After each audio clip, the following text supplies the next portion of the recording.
December 15th, 2025, live from Chatham, New Jersey at the beautiful and historic Fairmount Country Club. It is jam-packed with hundreds of fans from paddle clubs all across New Jersey. They're here to eat, drink, but most of all, watch 8 of the best paddle players that New Jersey has to offer. Welcome to the semifinals and finals of the 2025 NJM PTA League Classic. I'm Dave Broderick, along with Russell Benkind, Blake Anderson, Zach Rosenau, defending champion, Russell Benkind, defending champion, Anthony Casamano, multi-year winner, and Luke Cossack and Sean Leonard from Cutter's Rule, bringing you the live streaming shown by Streambox Labs. Welcome, Russell. Dave, it's a pleasure to be here with you, sharing the booth. We're starting out just to remind everyone that we are streaming both semifinal matches.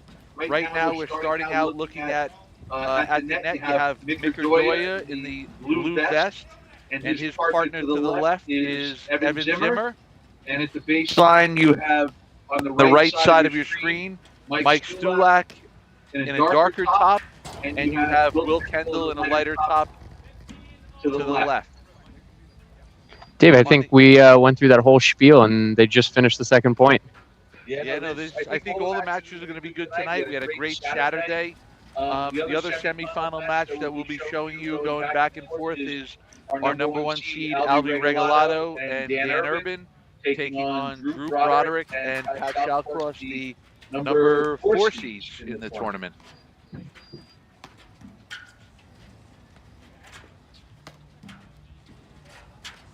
So, Russell, what do you think about this?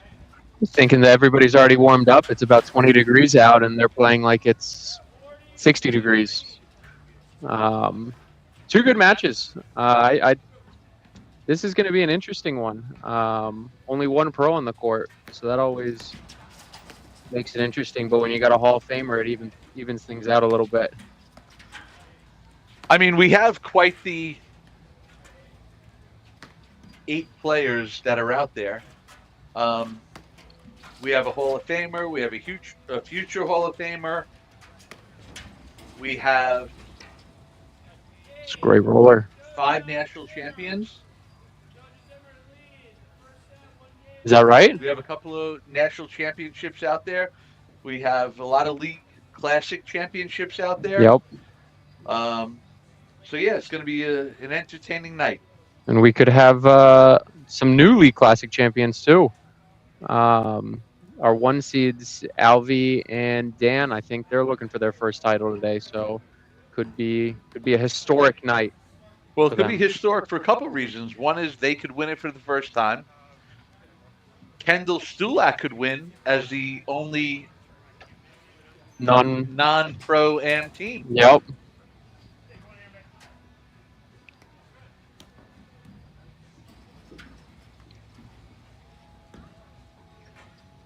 And we just want to remind everyone that Blake Anderson will be joining us in the 5th game tonight.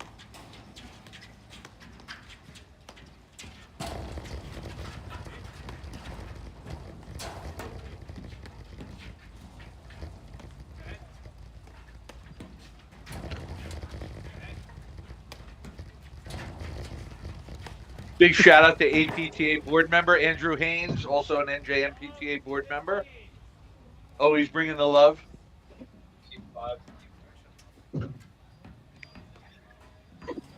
That'll be on our podcast next season.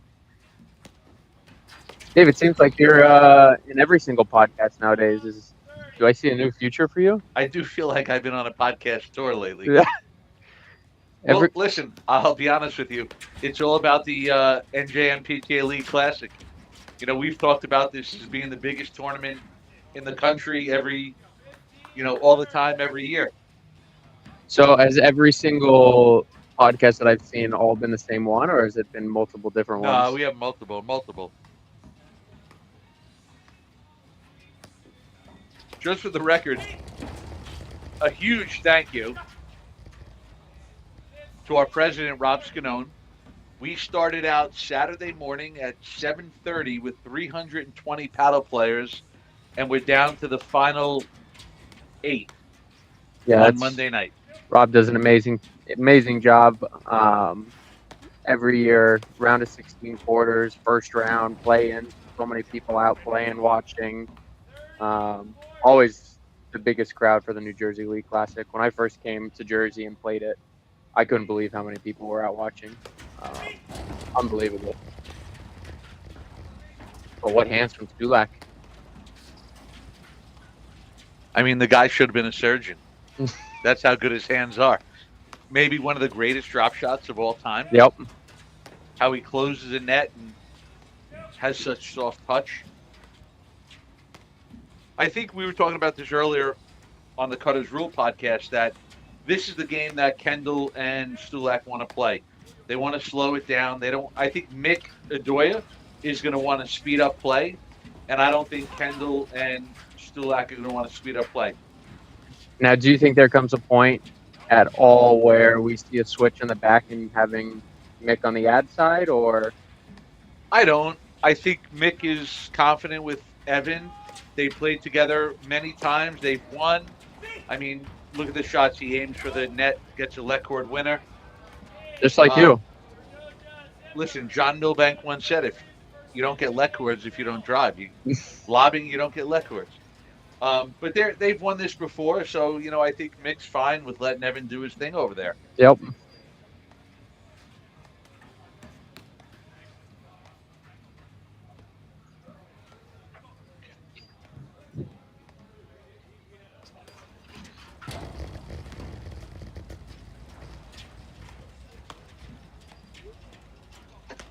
And we talked about this earlier. Again, I think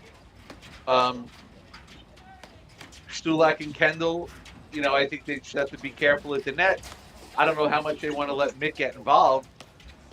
As two right-handed players, there's not a whole lot of reasons why they should be hitting the ball to Mick. Yeah, I mean, I would keep every single ball as far away from Mick as possible unless Mick is literally standing in the ad side.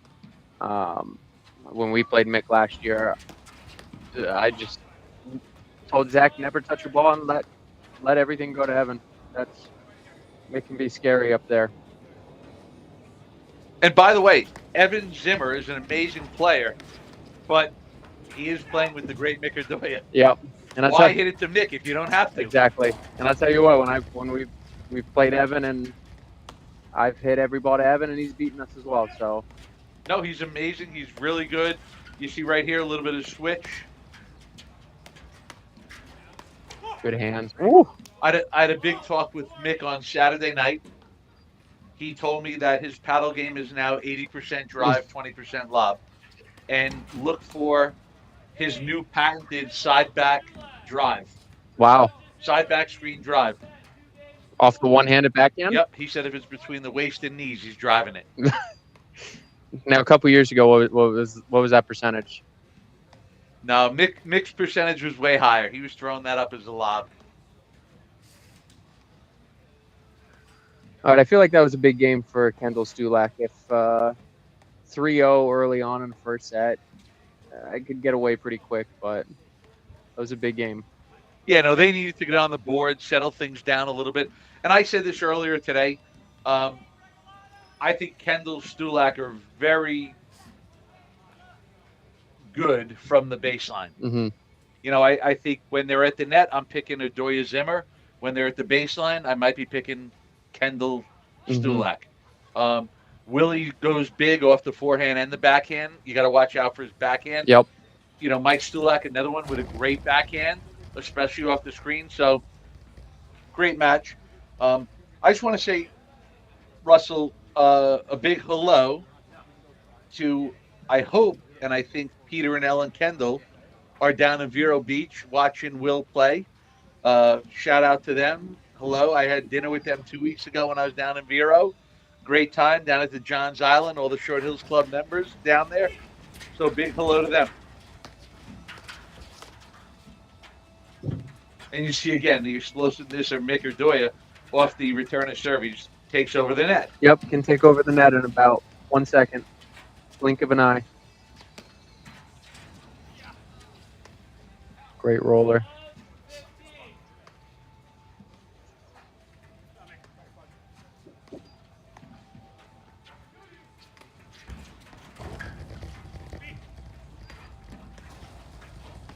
So even like that shot, I know they get it to mixed screen, but why? Why even hit it to him? There's no need.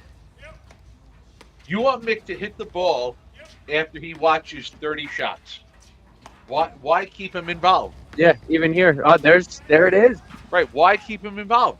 There's the 80-20 side backhand drive. Yeah, I just think it's way too early. He's not even he wasn't even moving over to the middle at that point, so there's no need. I said it on the Cutters Rule podcast.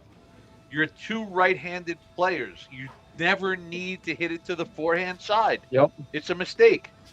And it's a bigger mistake when you got Mick or Doya there. The only time I think it was necessary is one time where Mick went to the outside. When Mick wasn't on the forehand side.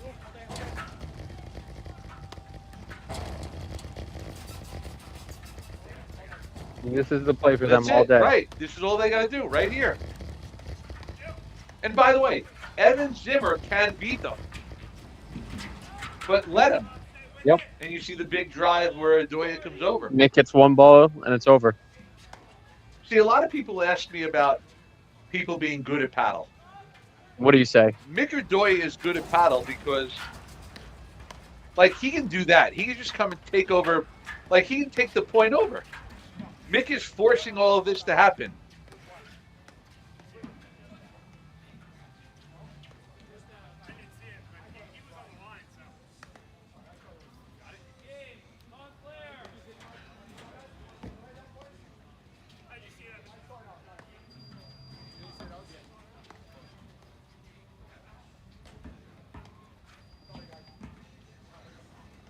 All right, 3-1. Yeah, we had a little conversation about the point ball being in or out, but everyone agreed it was out.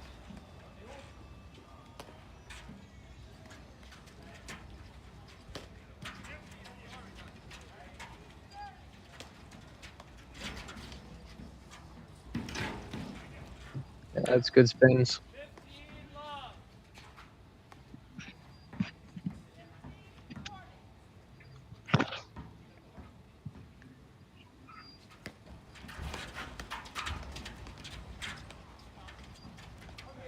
Russell, if you're Stulak Kendall, you don't want this first set getting away too quickly. No, and I was just about to ask you, what's the play here for Mike and Will at the baseline? I mean, I think they just have to be patient. We talked about this earlier, and you would know this better than anyone, but this weather is not really optimal for spin and slash. no, so it's literally too cold to really get the ball to maximize the spin. Yeah, which is a great thing for Kendall Stulak. The less spin they see, I think it's going to be better. I think that's the ball they got to wait for. One of their backhands.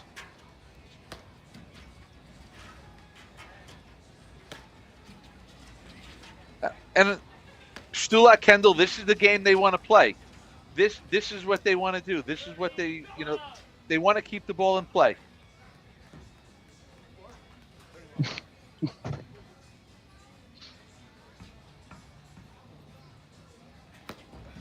Now, again, when we talk about not keeping it in play or keeping it in play, we're not talking about lobbing every ball. Yeah. They still have to go for the shots they want to go for. They just have to, lower the risk. Yeah, they're not going to win this wide. They can't, try to hit a winner. They just have to hit good, solid shots. They have to do what they've done to get here. Yep.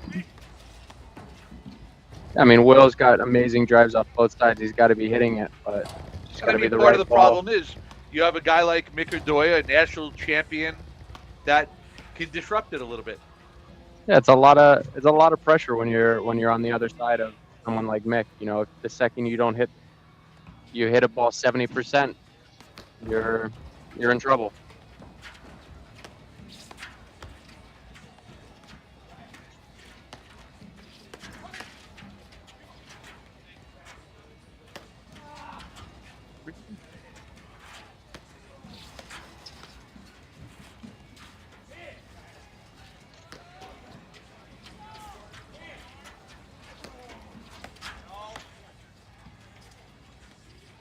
Russell, I just want to point out a couple of fun facts about NJMPTA League Classic. Oh, I love Dave Broderick fun facts. 5 of the 8 players have won the League Classic before.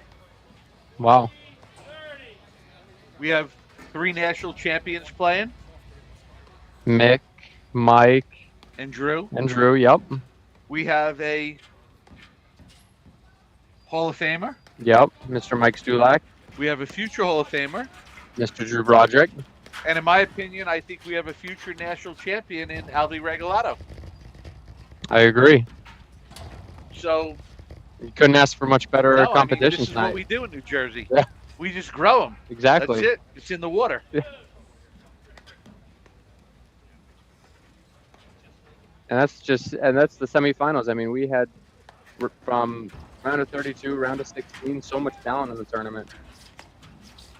I mean, we had a couple of amazing 128 matches that I said were going to be great matches, and you know what? They were. Yeah. Like, it's the depth is unreal. Yeah, last year with the lovely draw I was given, I think from the round of 32 on, I was battling out there. You are. Unfortunately, an injury caused you not to be able to defend your title this year. Yep, but we'll be back next year, right? Yeah, 2026. All right. I'll have you high up on my seed list. That's good. See, that's right there. That's Mike Stulak, bread and butter. You hit the ball a little too hard off that back screen to his backhand side. It's a beauty. He's ripping it. Yeah. He's ripping it. Best in the business. And you know, wasn't going for a winner, just went for a perfect spot right through the middle and got the error. All right, I would not hit a single ball to the deuce side here. Right? Why? I wouldn't even hit through the middle. Right? Why? Right? Don't do it. You want Mick to get cold. Get him cold. Get him frustrated and not seeing the ball. Don't let him get involved. Don't let him touch the ball. But again, Evan Zimmer is a good player. Yeah. Big game there. Big break there from Kendall Stulak. 40 love down. Big game for Kendall Stulak.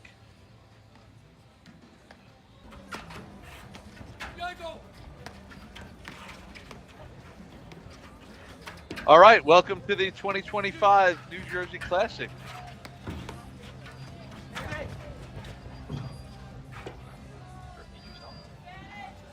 We're switching over to Broderick Shallcross, Regalado Urban. Regalado Urban with a big lead here in the first set.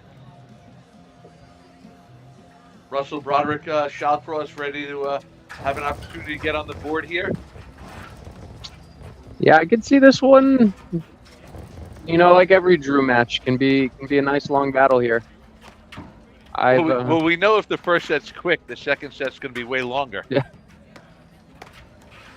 Drew and Pat, I mean, did they win it together before here? They've won it 2 times.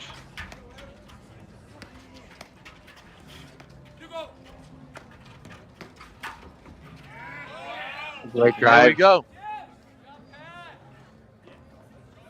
You can hear the crowd getting into it now. And again, I don't think the crowd is rooting for Drew and Pat. I think the crowd's rooting for a lot of paddle, good paddle. Yep.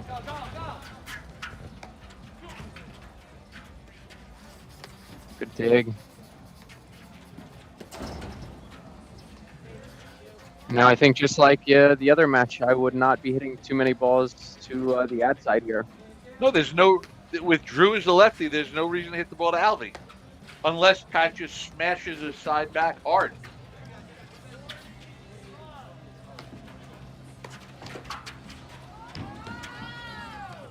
What a get by Alvy Regalado. What a job by Pat not to touch the net there. Right. For everybody watching out there, the net in the blue top is Pat Shallcross. His partner to the right is Drew Broderick. On the baseline to the right of the screen is, in all black, is Alvy Regalado. And his partner in the red vest is Dan Urban. See, there was just no need for them to lose the net there. There was no need for any of those overheads from Pat to go across court.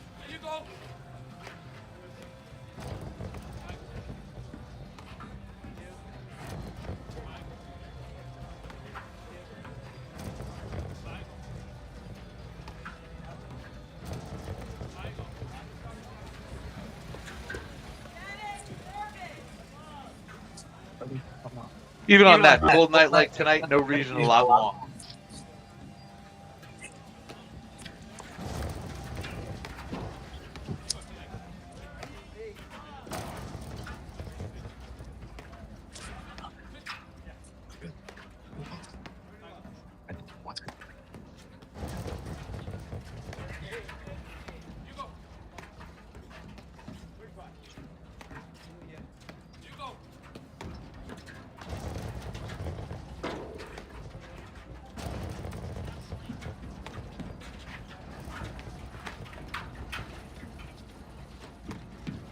That's the ball Pat wants to drive, that high forehand. But I think with Alvey at the net and his experience, he's got to really be careful and make sure that if he's going to drive it, he gets it to Urban, like we see there. Like, you can't let Alvey get involved. And Yeah, I mean, Alvey is one of the best players in the country at closing the net and reading the drives. Got to be really careful. Getting hit with that forehand, and you might need ice. Yeah.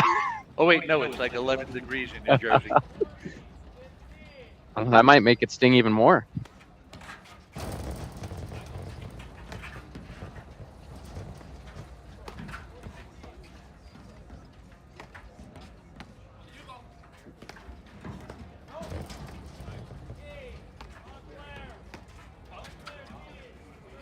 Oof.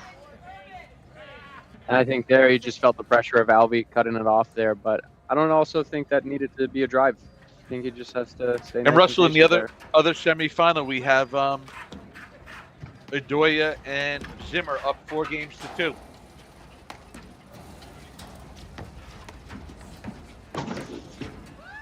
There we see the hands of Alvey Regalado. Yep.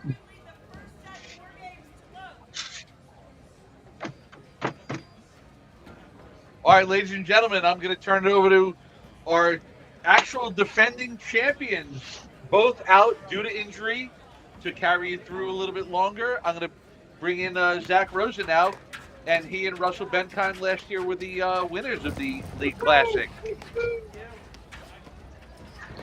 What's up, partner? Welcome, partner. How we doing? This is a tough seat with this cup sitting in front of us. Yeah. A little different viewing for us this year, but we're still here together. Interesting being on your left. This never happens. Yeah. All right, so were you watching from outside before this? How's the crowd looking? It is filling quickly. Got a couple hundred people out here now. Bars filling up inside. As I'm sure you talked about, it is very cold out there tonight. It is very cold. Russell, who do you think the cold weather favors in each match? What do you think? So I think in our Doya Zimmer Stulak Kendall match, I would say the cold weather's definitely going to be better for Kendall Stulak. Definitely harder to spin the ball. Wow. Unbelievable.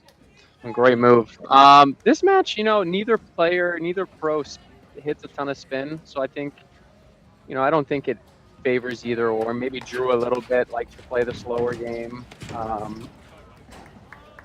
Great play again. Alvey starting to take over this match. Yeah, I was thinking the same. I think in this match, it's going to be a match of pace and tempo, right? I think if Alvey can control the tempo, this is going to be a fast match. I think if Drew can slow this down a little bit, it could get interesting. But I think the cold weather, the ball getting a little harder, favors Drew's ability to do that. But looking at the score, this is the first time watching this match. It's looking like it's going pretty fast. If I was to guess. And I think you don't see all the time Alvey playing this fast in tournaments, but I think in this type of situation, it really favors him to be playing quick. We're gonna jump over to the other match. I think there's some action going on there. We're gonna flip over now. All right, we got 3 break points for Doya Zimmer to break again. I was watching this match a little while ago. It was really good to see Evan opening up his forehand and backhand a little bit. Really great tennis player out of Bucknell. Playing with a pro as I sit here next to one. A lot of pressure on the amateur to just have a tendency to keep the ball in play, try to block everything back. But when you have guys like Evan Zimmer and Willie and Mike and really all the amateurs out there tonight, these guys are all awesome tennis players and have the ability to hit forehand, backhand anytime they want. And got to stay loose out there. You keep locking the ball. When you get the forehand you want to hit, it's even harder to do it when you haven't hit one in 20, 30, 40 minutes. Yeah, and Zimmer's drives look far better than they did last year already. And, it's really important as an amateur, you can fall into lob, but it's really important to make sure that, your opponents feel it's not just a safe spot every single time and that you can actually apply a little bit of pressure. So to see him ripping those balls is a great sign. And I'm sure on the pro side too, you have an expectation that the guy that you're playing with, you set a strategy. And typically I feel like pros are playing, if you're playing tonight, you're trying to find one of the better players at the club who supports your game best. And definitely, one of the things these guys do great is drive the ball, right? And you gotta let them play their game. And I think as a pro, I would imagine you have an expectation that they're going to do that as well, right? You don't want to do all the work. Absolutely. And Evan's just done a great job all tournament. Even watching him on Saturday, just playing so solid. I mean, love to see taking him over for Mick here. Great speeds on the drives, not going for too much. That's too good. Again, just from the other side, just showing that it's not a dump spot, where every single ball is going to come back as a lob. It's huge. I'd also say what a great job by Mick there. Notice that both players were at or behind the service line. Didn't have to do too much with that forehand, just dumped it at their feet. And then he was right at the net for the ball coming back, which in that case didn't. But if it did, Mick was going to hit a nice soft volley to a side screen and finish the point on the next one. So really, really smart play by Mick there, not going for too much. Something you would do, I think. If I had a forehand, I would do it. I think I saw you hit one forehand last year. The whole tournament, not just on Monday, right? And I think you pegged him on set point. Yeah. I'll never forget that. Sorry, Matt. Didn't mean to yell in your face after that. It was emotions got the best of me.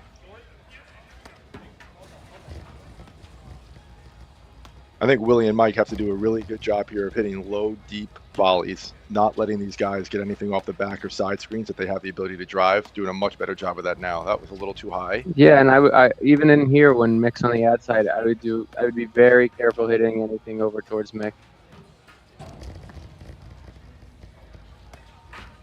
Love that overhead from Mike. Right by his shoulder is right where you want to be hitting it.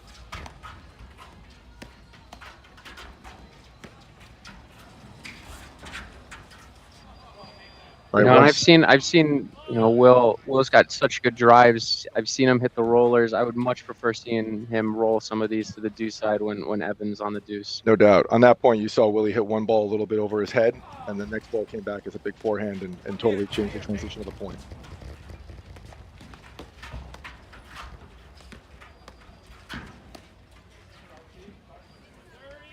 Great low volley there for Willie.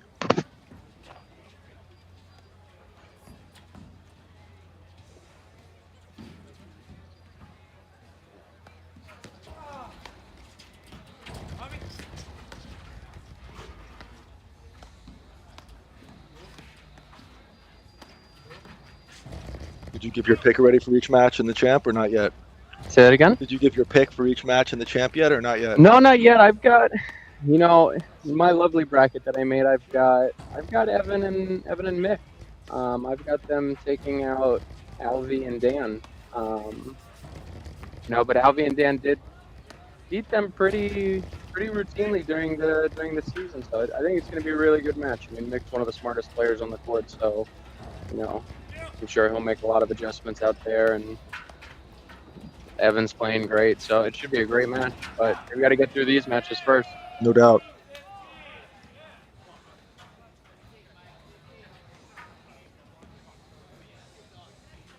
Set point here. Point. Wow, what a serve. Great serve. Good time for a Nick. And there we have it. First set, 6-3. Oh, we're going to jump back over to the Drew match. Looks like they're still in action. Oh, it started. Start of the second set here.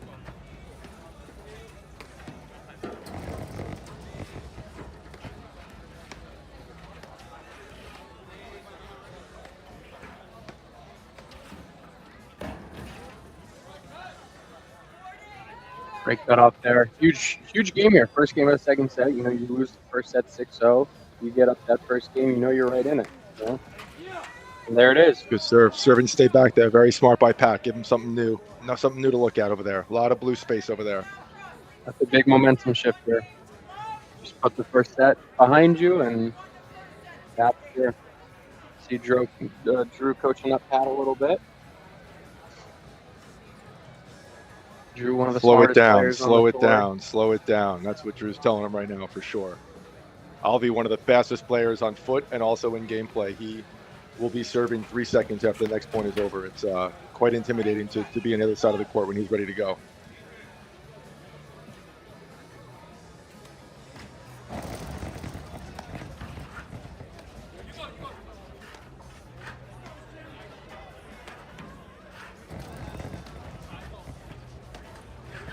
Alvi does such a great job with his ability to control the tempo of a point with his overheads. It's a couple nice soft ones, then he'll hit a hard one when he feels like he's out of position. He does such a great job of slowing the point down and getting himself back into control of the point, just like he did there. A great look here from Pat. I mean, that's the ball you're setting up, but again, it doesn't have to be that good. You know, we've seen this game already. 3 points, 3 great opportunities to drive the ball, and just trying to make it too good. And you know, when you're playing the number 1 player in the country, you know it is a lot of pressure out there. But you can't have a game where you miss 4 drives. Yep, really good swings, but we got to extend points here as best we can. If I'm Drew and Pat, and they just lost 5 straight points on 5 swings, there was no opportunity for Dan or Alvi to win or lose any of those points. They kind of lost them for him. Dan Urban, that was the first one-hander I ever saw him hit in my life. Should probably keep that one in the bag, maybe.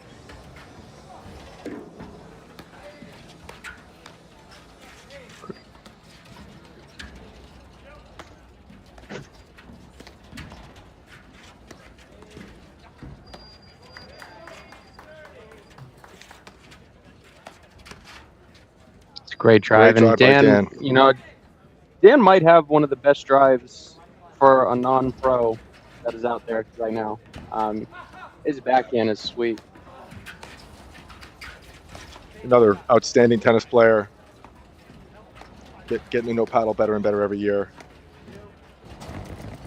I think one of the big differences in this match, coming into it before, obviously been watching for a little while, is Dan Urban's the only guy on any of these 2 courts who has not played on a Monday night yet. And I think, one of the concerns I had for him, which doesn't seem to be an issue, is just, maintaining his emotions, playing within himself, and utilizing the awesome talent that he has to just, help Alvi, help support Alvi as he does this thing, and it looks like he's doing a great job doing that, right? Yeah, he looks like he's playing great. I mean, to have a partner that can drive as well as he's driving the ball takes a lot of pressure off. And he's got one of the best backhands out there. I mean, that thing is beautiful. And you'll see it's one of the interesting things. Dan serves righty, plays lefty, hits overheads with both hands, maybe? A lot of backhand rollers. Multi-talented. Yeah, overheads are lefty for Dan, but I think his best overhead is his 2-handed backhand roller. Oh, Alvi just sitting right on the net there.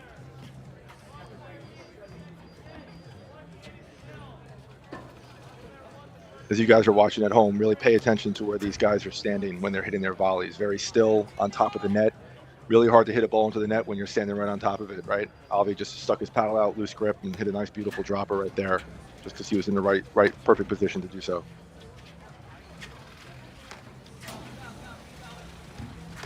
Great get by Pat. Wow. What a point. Again, this point's over 3 different times, and 2 different teams would have won it already, but unbelievable job by 3 of the 4 players on the court so far, keeping this point alive here. And again, good. Wow. What a shot. As good of a drive as Dan's been hitting, I would not be hitting a single ball over to the outside. Dan did a really good job there. I don't know if anyone caught it. Alvi caught them in transition. He was on the net in 2 seconds, and instead of Dan rushing up there, he took 2 walking paces to the net letting Alvey have all the space he needs, and anything gets by him, he's still back at the baseline to be able to support anything that gets through.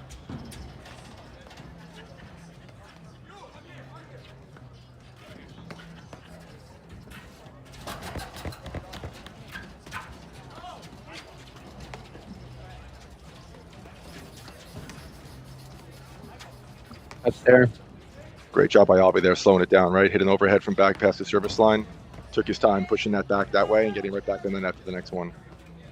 Again, that's just the pressure you feel, facing the number one player in the country, feeling like you have to make that lob so good, but no need to miss it long.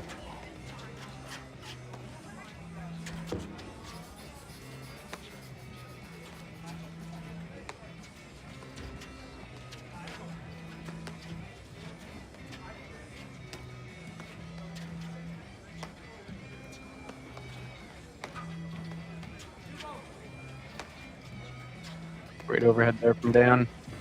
There it is, another dropper. Just sitting right on top of the net again. Anything soft there, he was coming across. Drop shot again. And a great job by Dan staying out of his way, right? Knowing that he's 2 steps away from any spot on the court. Stayed back at the service line, let Alvey do his thing. Now, Pat could just do that every time. That's the best serve in the game right there. Wish I had that one. What a great volley by Drew. Such good hands. Alvey 2 steps right to the net.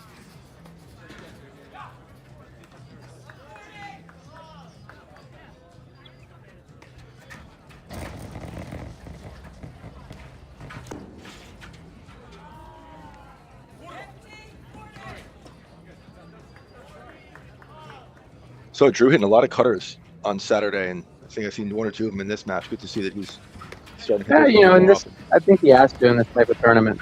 No doubt. And in this weather too, right?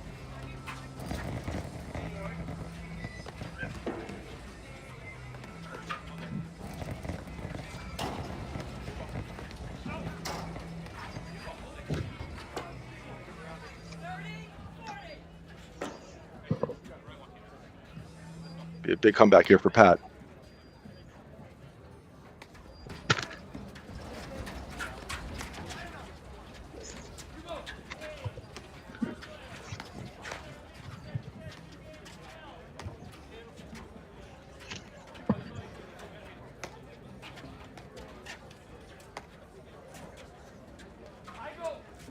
Good job slowing this point down by Drew and Pat here.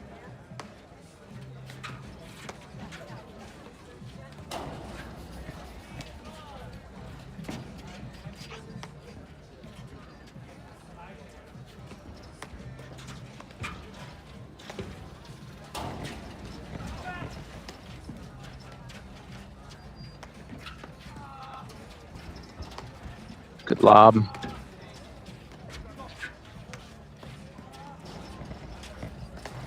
Dan doing his job perfectly right now.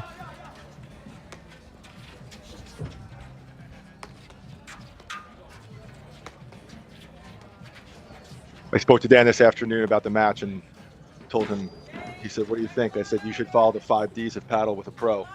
Dodge, dip, dive, duck, and dodge. I think you're really good at those rules.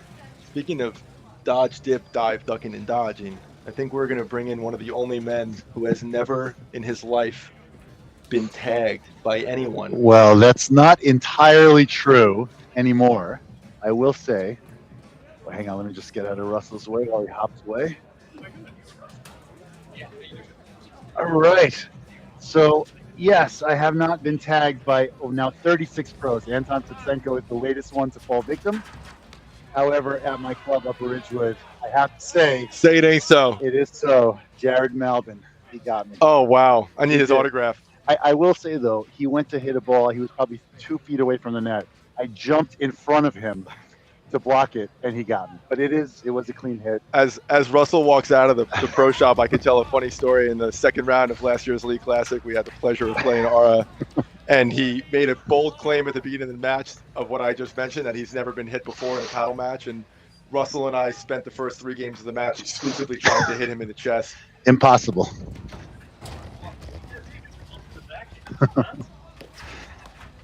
There are rules to the game. There are rules to the game. It has to be during a match. No arms and legs. It has to be either in my face, my head, chest, back, stomach, anything like that, and no deflections. Those are my only rules. It's a lot of rules. Yeah. A lot of rules. Zach, you and Russell did almost tag me though. I think you guys came the closest out of any of the matches I had. The one time Russell and I came together for strategy in that match was trying to figure out the 1-2 punch to get you, and we almost had you. You once. almost had me. I think Russell hit a big forehand at you, and he just missed off the side screen. He missed that one, and yeah, he trucked up the side screen. I barely turned my head around to see where he was. He was so fast, and he had this huge grin on his face because he knew he had me, and I just barely got out of the way at the last second. But he came very, very close. You guys had me. I got to find you in the league match next year, and that'll be my one and only goal. I welcome it. So what do we have here?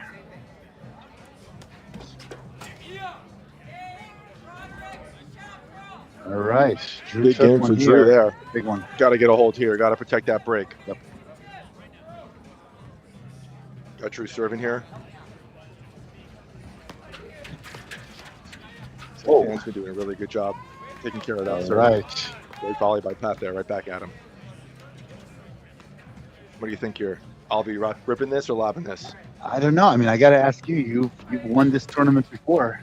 You know better than anyone. I think Alvy's going to rip it. Oh, wait, he already did it. You know, it's interesting watching Alvy play in national tournaments and everything.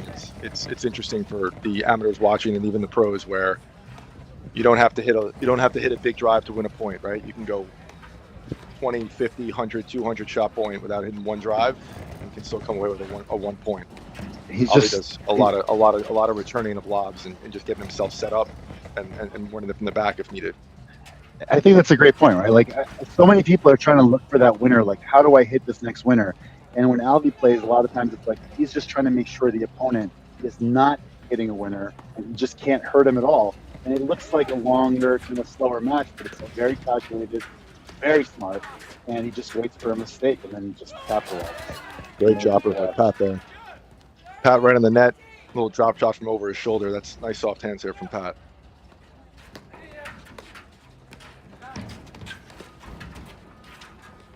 What an athlete. What an athlete. What is happening on this court? One-handed flick backhand and right to the net. I'm noticing Pat standing very far back in his corner. It's kind of giving him a free way of just pushing balls his way, and they're all going off the side screen. I think I'd like to see Pat kind of step up to the baseline, kind of where Drew's standing, just to create a little bit more of a threat that he might drive a ball here and there. I think it's like a wide open court over there. It's almost giving him a free way to hit the ball at.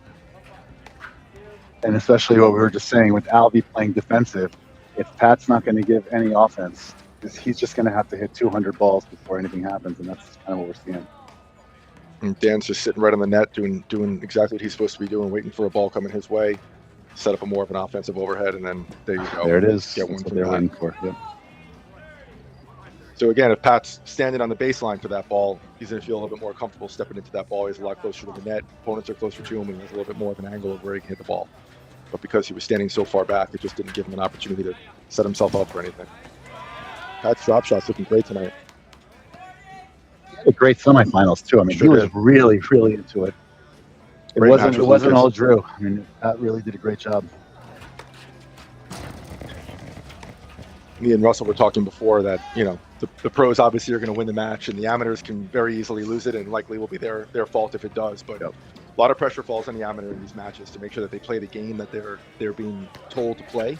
And there's no pro out there that goes to a pro at their club and tells them, "I want you to sit there and lob and duck the whole time." Right? They have an expectation of the players that they're all going to be playing their game, hitting their drives, and doing their thing. Pat's doing a great job of doing that. He did an awesome job of that on Saturday night. He had a great match with Lucas. And hopefully he can continue doing it tonight as well. And honestly, Zach, like as you're talking, I was just remembering last year's League Classic, and that's kind of I feel like that's what I said to you after the match. I was like, I didn't know how you were going to kind of survive out there. I was hoping you'd do well, and you came up so big at the biggest moments. It wasn't just like you weren't just hanging out there; like you were in that match and you were winning points. It was great to watch the non-pros play with the pros and be able to compete with them at that level. So that's absolutely right, and Pat's doing the same thing here.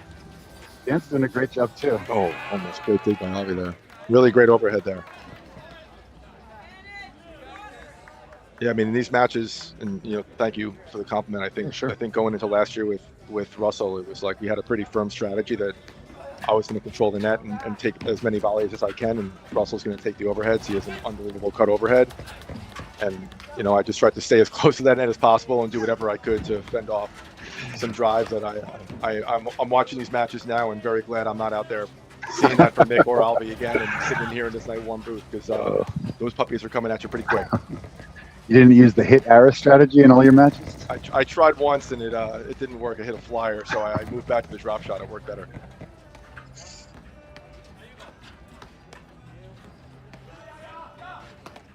Looks like there's at least 3,000 or 4,000 people in this crowd tonight. Yeah, I had around 5,500. 5,500? It's amazing. It's crazy.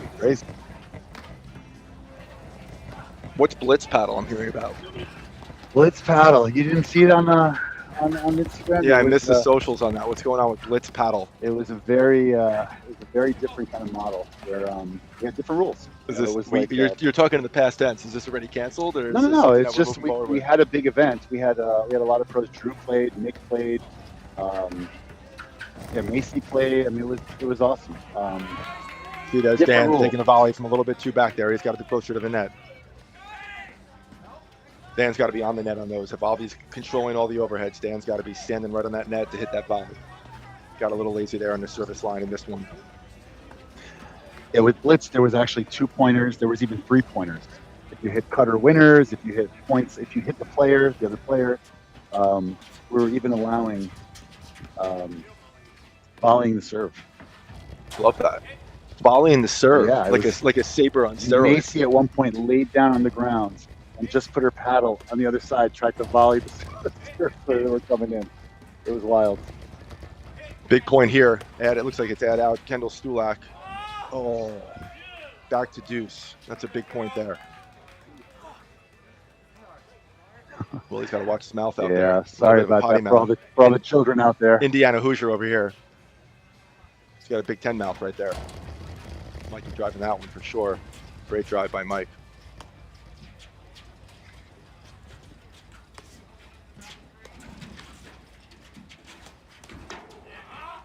Wow. Big mix forehand. Those are no fun. By the way, just to mention, Mick is also another pro who has never been able to hit me in a match. And he tried also with that big forehand. If I remember correctly, but I'm pretty sure Mick hit me at least once, if not twice, in a semi last year. Right in the foot. Well, that wouldn't have counted if it was me. Arms and legs don't count. Big return here from Mike.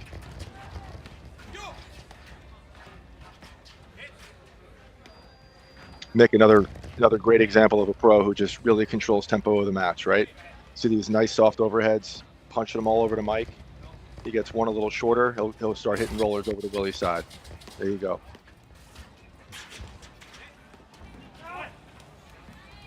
Great get by Willie. If I had my money on best athlete on these two courts, I'm taking Willie Kendall all day. Looks like pajamas.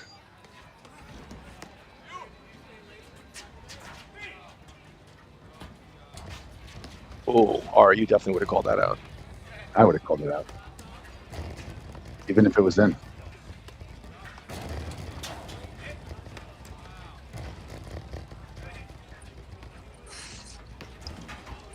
Oh, good timing for the left court.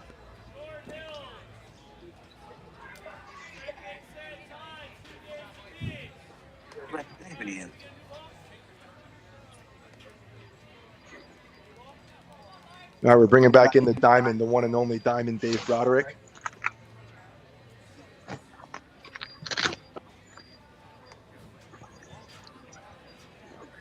All right, what have I missed so far?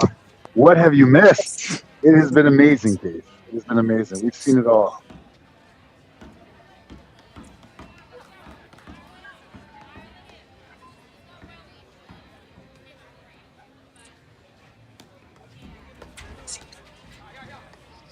We have the other semifinal is 3 serving 4. but it's getting tighter after the first set. Not so close. We switch to it really quick.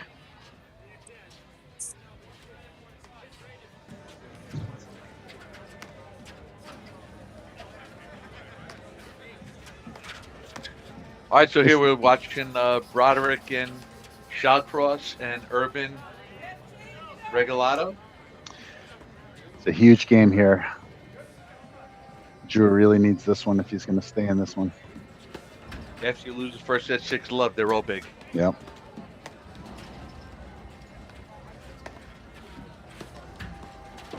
All right, I want to give a shout out to all the paddle players down in Seagirt, Spring Lake. Steve Ellis is watching live, or at least he texted me and said he was. Hopefully Jay Nirenberg hurt his knee on Saturday. Hopefully everything's going to be okay. Well, I thought you said hopefully he hurt his knee. No, he did hurt his knee. All right. Yeah, Hopefully everything will be all right when he goes to the doctor. Speedy recovery.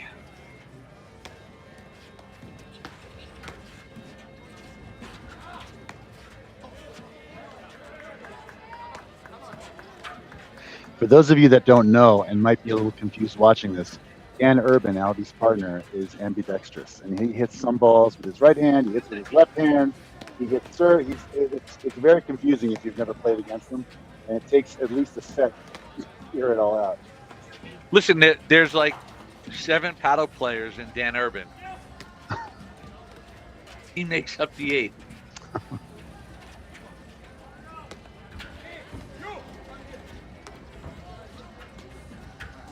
And I'll tell you what, Dan Urban's played really well in the tournament. I mean, there's a lot of pressure. You're playing with Albie Regalado, maybe arguably the best player in platform tennis in the country right now. So we talked about that earlier, where the slash drop shot's not really going to work tonight because it's probably a little too cold. Oh, no. Little Lecord winner there. That was, as we say in Latin, unfortuitous. Did you learn that at St. Peter's Prep? Absolutely. 2 years of Latin. The plural would be unfortuitae. My son is actually at home right now studying Latin for St. Peter's Just Prep. tell him what I said. Oh, 2 things. Omoa masamat, and the other thing is ubi sub ubi. Ubi sabubi. Wear underwear. Words to live by.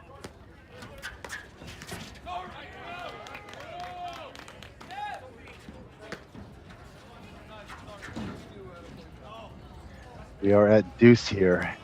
Biggest game of the match.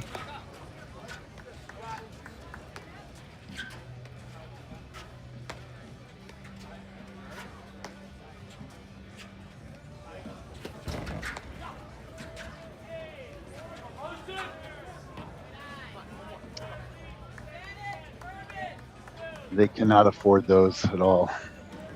No, when you're playing against great players, you can't give away free points. You can't give away free points. And that's the difference. One thing I heard Drew always say is, don't lose a point if you're not going for a winner. Right? No, he's definitely a big fan of not losing points. And the other thing too is, especially in this cold weather, yes, it's harder to play the screens, but there's no reason to miss a lot long. Like cold weather, look to drive more balls. Don't necessarily lob so many.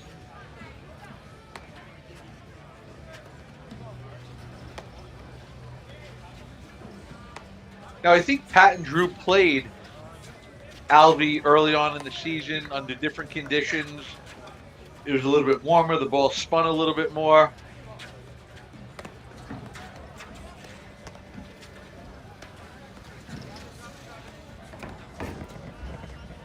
A little bit long.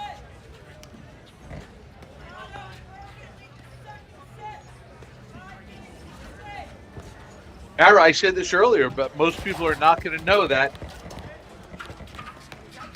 in this matchup, it's kind of ironic because our family, Drew, grew up on the same street in Bayonne as Dan Urban's family. Really? We did. Dan Urban's from Bayonne? Well, Urban's not from Bayonne, but I believe his grandparents, his mom, they're from Bayonne. All right. So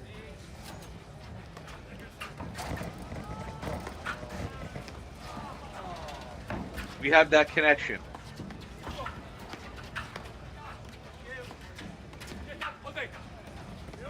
If I remember correctly, they were 10 houses away from us. And look how you all turned out. That's it. Wow. Rare miss from Alvy.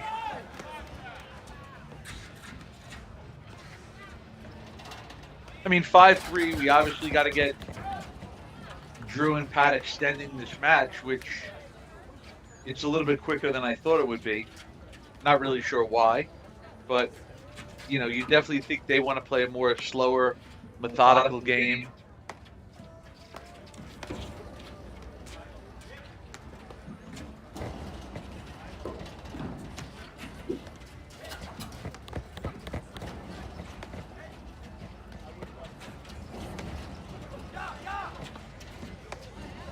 A two-handed backhand overhead by Dan Urban. No, he's talented. Yeah. He's very talented. Played tennis at Columbia University, I believe, first singles. I believe it was first singles, Yeah. and it was when I had heard it was when they won the championship or they won some. Yeah. Yeah. It was, Coming out of Newark Academy. Uh-oh. See, we talked about that earlier. See, great hands by Dan Urban there. Yep. Great volley. That's it. Who would have thought he could make that volley? That's right, Dan. I just said that. Because I know you're going to go back and watch this. Maybe once or twice.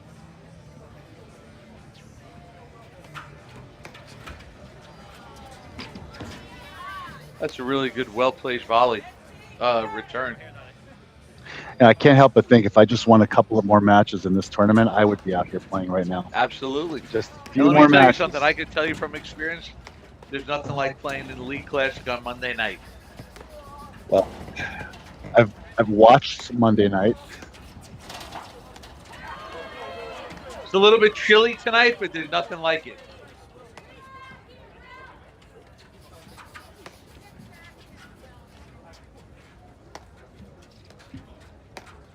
If you're in the area near Chatham, Fairmount Country Club, stop by. Plenty of food, drinks, a lot of paddle action still to come. And if you hit any roadblocks, just go around them. That's the only Right. way. There's a lot of roads that are closed. Just go around the pylons. All right, so Ara, we have first set point, match point for That's it. Regalado and Urban, and Urban went to the well once too many times.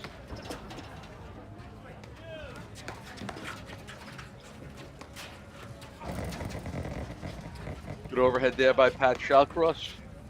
Yeah, Urban's got That's a nice skill. set, Urban, yeah. no, he's got skill. And he's not afraid either. He's not playing it safe. He's going for it. And it's just a matter of him not going for too much.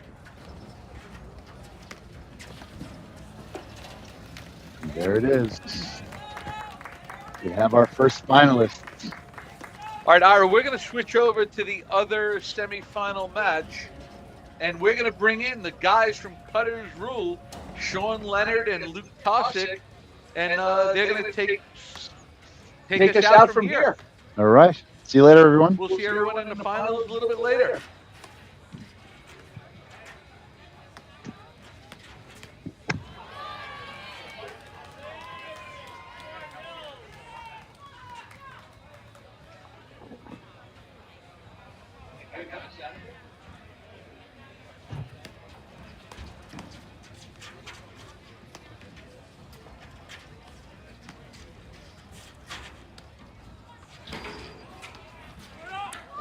Me and Sean Leonard on the call now. Luke Tosick here. Watching Mick and Evan versus Dulac and Kendall in the second set here. After Drew and Pat were just eliminated by Regalado and Dan Urban. How many rollers has Mick hit this match, Luke? I mean, more than mistakes he's made for sure. Been some incredible points in this match so far. We just got here in the booth, so not entirely sure what the score is currently. Need to get that graphic up. Who's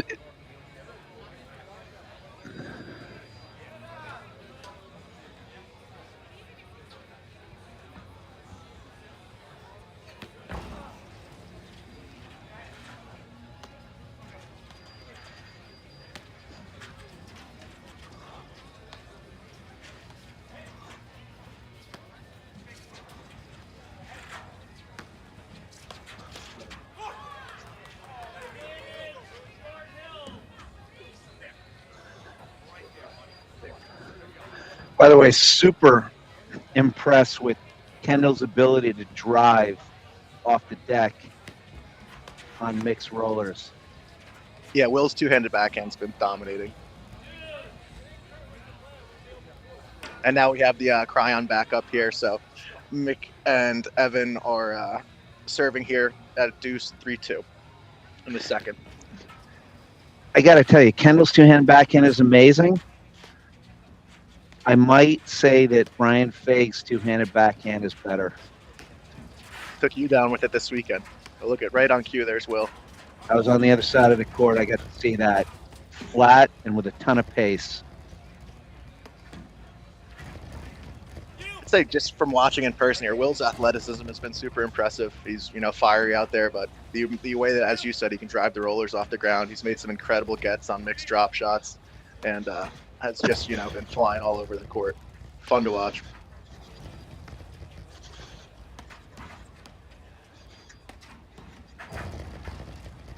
I personally always enjoy watching Stulak play. Got kind of a quirky game and unorthodox at times, but is so effective and just such a gamer.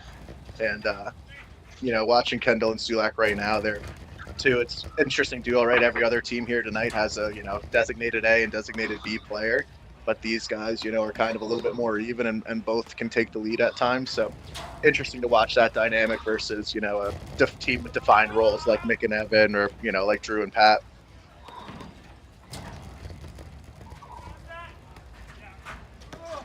Here comes, what a volley. Yeah, Stulak knows when to close, doesn't he? Yeah, that's for sure. He's a Hall of Famer for a reason.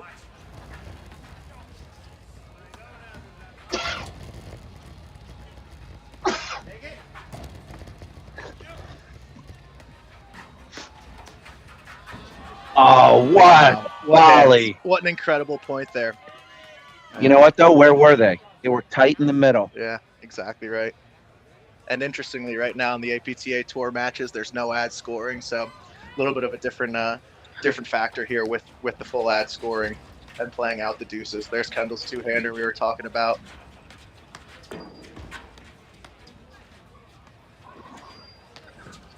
Big point here.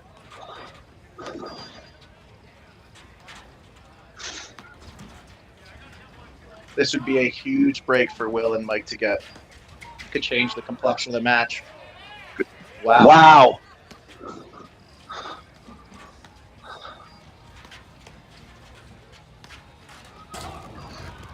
Wow. Went to the well one too many times, but with the way he's been hitting that two-hander tonight, why not? He had the middle. Yeah, for sure.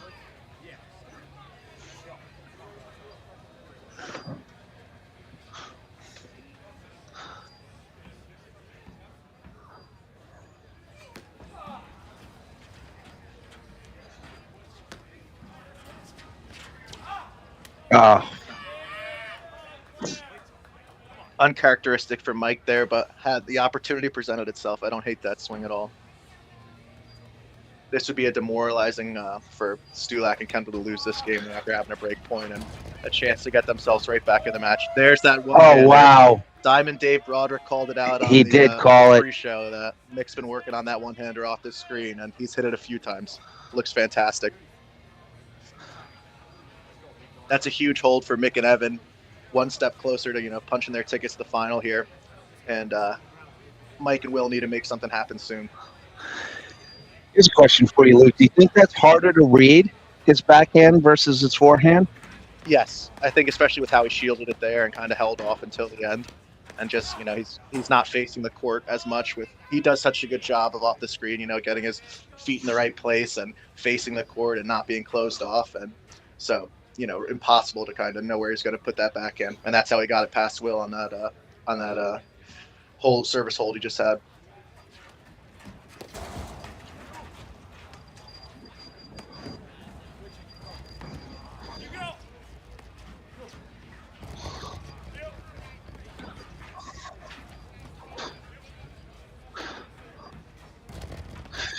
Why does it look to me like they have some confusion on the overheads? They did in the beginning of the match, and it seems I think that kind of goes back to what we were talking about a little earlier, that they don't have a clear pro, a clear A and B player on the dynamic. But, I think these guys have each played a bunch of high-level matches and kind of know when to hit and when to kind of play the setup role.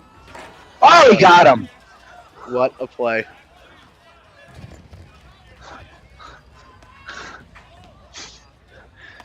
How many times does Mick ever get tagged?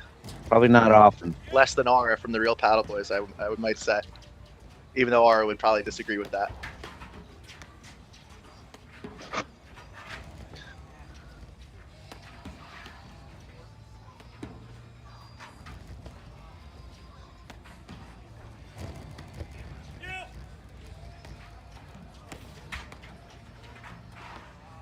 Super impressed by Evan today as well. He knows the role that he's playing and is doing it really well. Not making mistakes, but also able to drive and make his presence felt. So yeah, he's not being passive. He's driving when he has it. Exactly.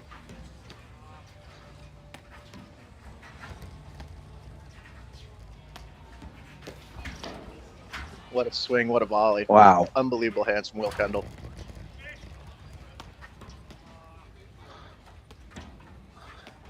And these guys are not sticking to just Evan. They're going back and forth. 100%. Where the play's dictating. Wow. There's the one-hander. Stulak knows how to close. That's for sure. He can volley everything.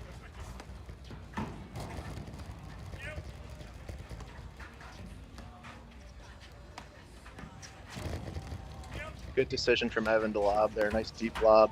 Oh. I was just going to say, how many more shots before Mick comes over and takes a drive? Probably would have been that next ball. So we have one Short Hills team that punched their ticket to the final, Alvy and Dan, who have, I don't think either of them ever won a league classic. And Mike and Will are looking to join them in the final as a Short Hills team. And then Mick and Evan are past champions looking to get to the mountaintop again. What a forehand. Wow. Oh, so smart to let it go to the wire. And then caught him in transition. Yeah. Will is a super athlete. He's a big dude. Yeah, he is.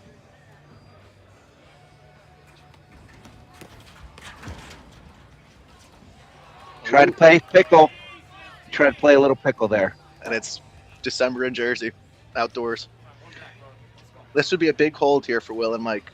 Get them back some momentum after the near break they just let slip away.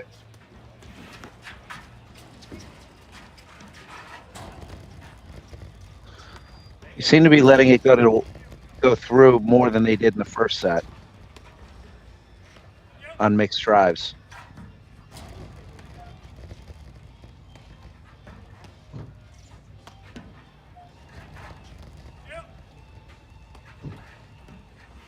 And there's Mick on the other side of the court.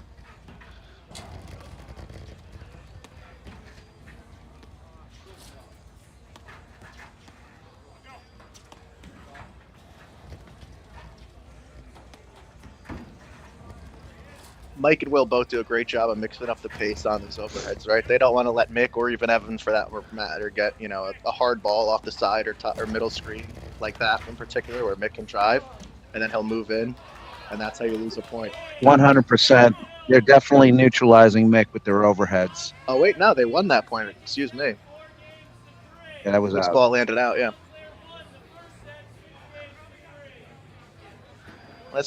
Maybe we can go the distance here, get a 3-setter, and we'll be staying at Fairmount for a little bit longer tonight than anticipated. Hey, this was the hut that Ennis called out as one of his favorite hut, wasn't it? Oh yeah, I mean, how could it not be? Pretty much a full restaurant and bar, right? 20 feet away from the courts. And again, tonight they've done a fantastic job. Drinks, complimentary food. Blake, his assistant pro John Russo, it's an awesome setup they have here. Both great guys, and always a pleasure getting to hang out with them and talk shop. Amazing. I haven't gotten any free drink tickets from Blake yet, though. I think Diamond Dave might have taken those that were designated for you.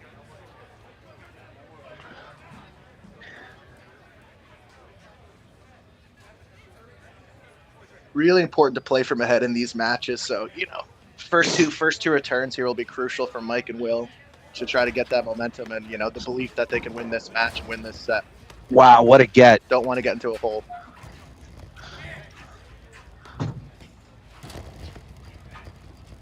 I think we've said that about Will Kendall about 30 times in this match. What a get! He's literally all over the place and just such a great athlete. Oh, that's in. Oh, what Wow. a get! Huge Kind- first point there.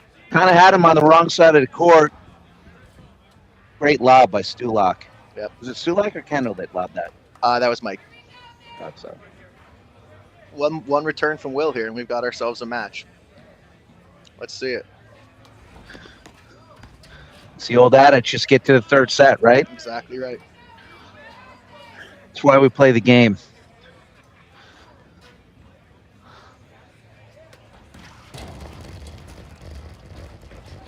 All right, we got the net.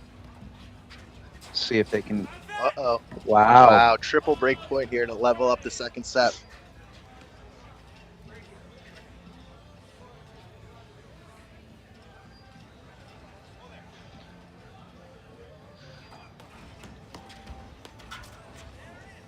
You got him. There it is.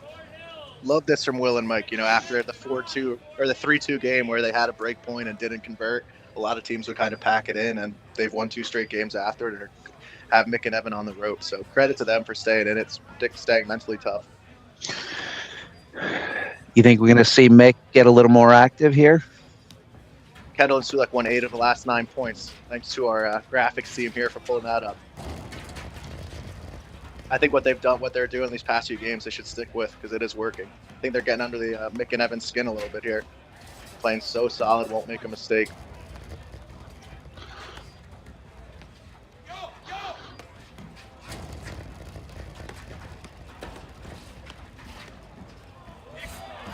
Wow, what a point. What a point. What touch for Mick. That's a touch of class right there. That's Mick went right to the middle and didn't have to move. Mick's drop shot today has been super impressive. I know he has the cut spin, the rollers, but he's just hitting these drop shots to the side screen that are, giving people fits. And if Will wasn't such a good athlete, he would probably have 6 or 7 more winners than he does with that shot tonight. Is that a windshield wiper drop shot? Well, what did Mark Guinness say to us recently on the podcast, right? Johan Durant described hitting a good drop shot as losing the collision at the net with the ball in your racket. You want to lose the collision with your racket to the ball and just let it plop over the net like that.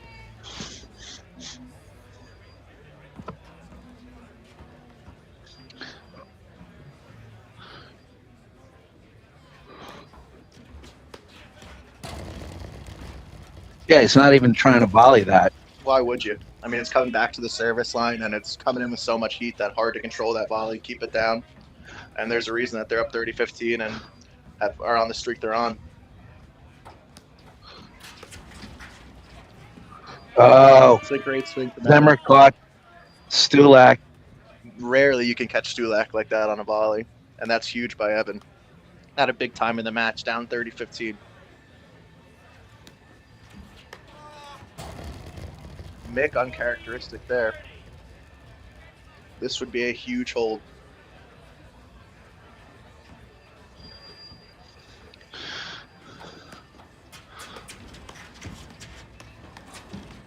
Wow. Oh, Firefight at the net. There's that drop shot that Mick's been doing. Unbelievable. you knew it was coming, though. You knew it. And Will had a good beat on it, but it's just perfect touch. Again, this is a big difference, right? To playing out the deuces as opposed to the APCA tour now. 1 point could change this match so easily, but now you kind of have to earn it. That's a tough point to lose. Yeah. Crowd getting a little fiery, which we love to see. And here.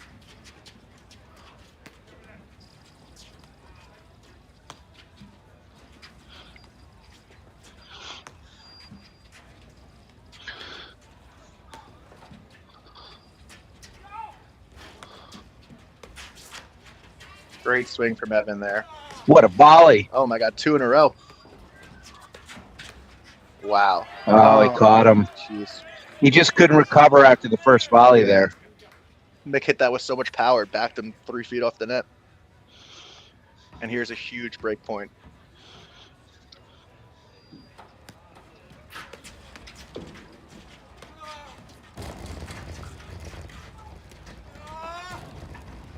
Wow. Oh, what a roller. That's why Mick is Mick. That is a touch of class at a huge time, and 2 incredible points played in a row by him. And now he's going to have a chance to serve it out. Money players step up in big moments. As Dave Broderick would say, through the cigar smoke and the yells of the crowd, That's he's come to right. play. Unfortunately, no Garvey brothers on the sidelines tonight. The stars of Saturday.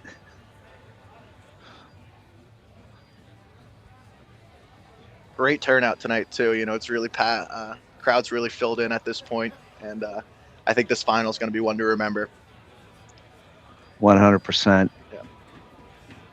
But we still got a lot of this match left potentially. Got to close. Can't run the clock out in racket sports, and particularly paddle tennis. So that's you have to earn every point, you have to earn every win, and that's why people love this game so much. Who do we have serving, Luke? I think it is Mick here. You're right. Who else would you want on the mound? Maybe his old national champion partner, Sven Burris, who has Sven one of the has best serves in the country, or world, I should say. Yep. But I think Mick's a pretty good option as well. Here we go.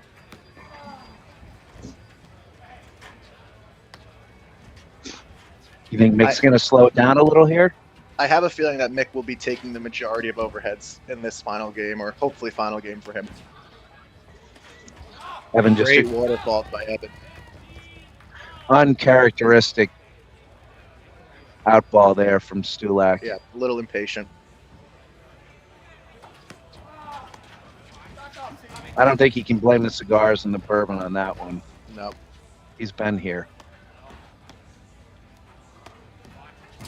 There's that two-handed backhand roller that Will loves to hit. They're doing a great job with it all night.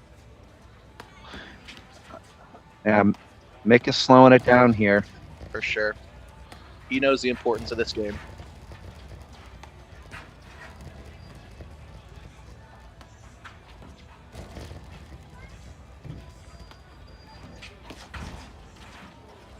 Oh, Transition. Wow, what a volley. just that looping drive.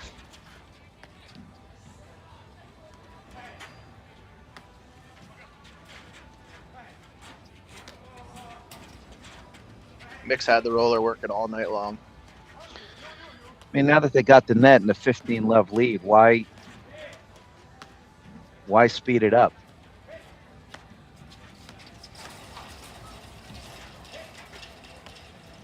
The drop shot's been giving them fits.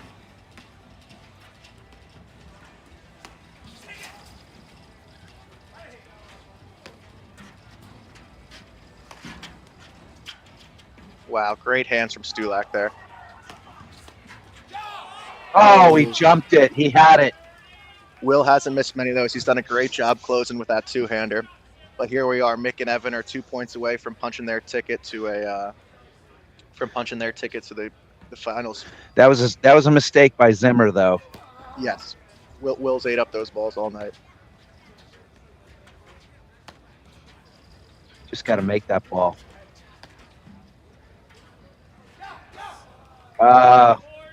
Nice time for a Nick right there. And now we have triple match point. So impressive how Mick and Evan, they got on the ropes there a little bit. As we showed on the graphic, lost, I believe, 9 of 10 points or 9 of 11 points. A lot of people, can't recover from a tailspin like that, and they've done just that. Wow, what a match. Do you think they just got deflated on that 1 point from the last game? I think it does happen like that, yeah, at the deuce. And honestly, in that, it's funny, at the end there, what won 2 points in that final game is Zimmer just hitting overheads. No spin required, no big swing, just placement and touch. And hell of a showing by Kendall and Stulak, though. Yeah, 2 gamers for sure. And we're gonna pull up the match summary here. Total points 55% to Mick and Evan. Service points won Mick and Evan, close to 55% again. And this is kind of the story of the match here. Break points converted 75% versus 40%. I think that's probably look, even That's the they had a money longer stat. point streak. So Yep. that's kind of where the difference is. 6-3, 6-4, probably even closer than that when you look at these stats. But great match, fun to watch, and the finals is going to be a heck of a show here starting soon.